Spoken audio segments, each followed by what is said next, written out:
মুর্শিদের কাছে যাওয়ার শর্ত হিসেবেই আদম থেকে শুরু করে মহান রব্বুল আলামিন 1,24,000 নবীন মতান্তরে 2,24,000 নবী রাসূল পাঠাইছেন।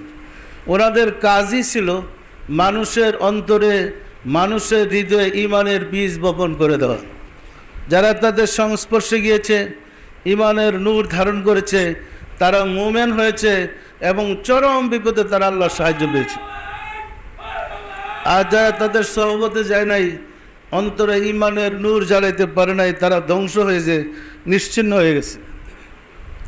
নূহ আলাইহিস সালামের জমানার কথা ধরেন, যারা নূহকে অনুসরণ করেছে তারা মুমিন এবং মহাপ্রলয়ে তারা রক্ষা পেয়েছে। আর যারা নূহকে অনুসরণ করে নাই, এমনকি তার উরুষে জন্মগ্রহণ করা সত্ত্বেও ছেলে শুদ্ধা ধ্বংস হয়ে গেছে। পরিষ্কার না? পরিষ্কার না? তাহলে ঈমানের নূর হৃদয়ে ধারণ করে ঈমানের সন্তান হইতে হবে, মুমিন হইতে হবে। মুমিন না হলে আল্লাহর সাহায্য পাওয়া যায় না।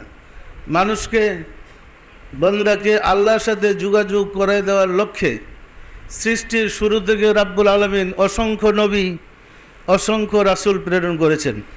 আমরা যে উচ্চ ডিগ্রি লাভ করেছি বা করতেছি, আমরা উচ্চ ডিগ্রি লাভ করার যে শিক্ষকদের কাছে লাভ করে শিক্ষা অর্জন করেছি, আমরা কি হই কি আল্লাহর শিক্ষায় শিক্ষিত? কি বলেন? নবীগণ, রাসূলগণ যে শিক্ষায় শিক্ষিত ছিলেন, আমরা যারা উচ্চ শিক্ষা লাভ করেছি, আমরা কি ওই শিক্ষায় কেউ শিক্ষিত? আমাদের শিক্ষার মধ্যে কি এমন কোনো কোর্স আছে যে কোর্স করলে আল্লাহর সাথে যোগাযোগ করা যাবে এবং চরম বিপদে রক্ষা পাওয়া যাবে, কঠিন বিপদে আল্লাহর সাহায্য পাওয়া যাবে, এমন কোনো কোর্স আছে? মোটেও নাই। তাহলে এটা জাগতিক বিদ্যা। জাগতিক বিদ্যা শিক্ষা করার জন্য যেমন শিক্ষকের প্রয়োজন আছে, আধ্যাত্মিক বিদ্যা শিক্ষা করার জন্য, নবী রাসূলদের বিদ্যা শিক্ষা করার জন্য শিক্ষকের প্রয়োজন আছে। নবুয়তের যুগে শিক্ষক ছিলেন নবীগণ, রাসূলগণ, আর বেলায়েতের যুগে শিক্ষক হয়েছেন আল্লাহর ওলি বন্ধুগণ। পরিষ্কার না? পরিষ্কার না?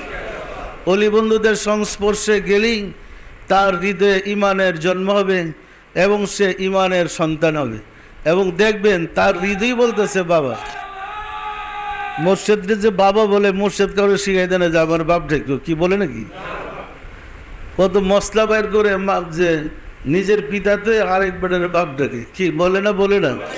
তো আদমরা যে বাপ ডাকে, আদম কবে আপনার মারে বিয়ে করছিল? আদমরা যে বাবা ডাকে, শ্বশুরে যে বাবা ডাকে, শ্বশুরে কবে তার মারে বিয়ে করছে?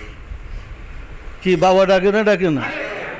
একটা খাল পার হওয়ার জন্য আপনি গ্রাম বাংলায় যেখানে নৌকা নাই, একটা খালের মধ্যে সাঁতরে পার হইতে বহু পারে যাওয়া দরকার, তখন এক জেলে একটা মাছ ধরে জেলে ওই খাল দেওয়া যাইতেছে।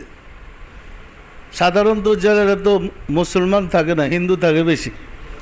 তো মাছ ধরে ওইখানে যাইতেছে, আপনি বলছেন বাবা আমার দয়া করে একটু পার করে দেন না। তো খাল পার হওয়ার জন্য হিন্দু বেটারে বাপ রেখে ফেলাইলেন। আর কঠিন বিশাল জগৎ পাড়ে দিয়ে রাব্বুল আলামিনের কাছে যাওয়ার জন্য মুর্শিদ রে বাবা বলা যাবে না? যাবে না? যাবে না? যিনি ঈমানের জন্ম দিলেন তিনি কি বাবা হইতে পারলেন না? সুতরাং এগুলো একটা ভ্রান্ত ধারণা আমাদের সমাজে দেওয়া হচ্ছে যে মা বাপ তুই আরেক বেটার বাপ ডাকতেছে, আরেক বেটার বাপ না ডাকলে তো মুক্তিই পাবে না।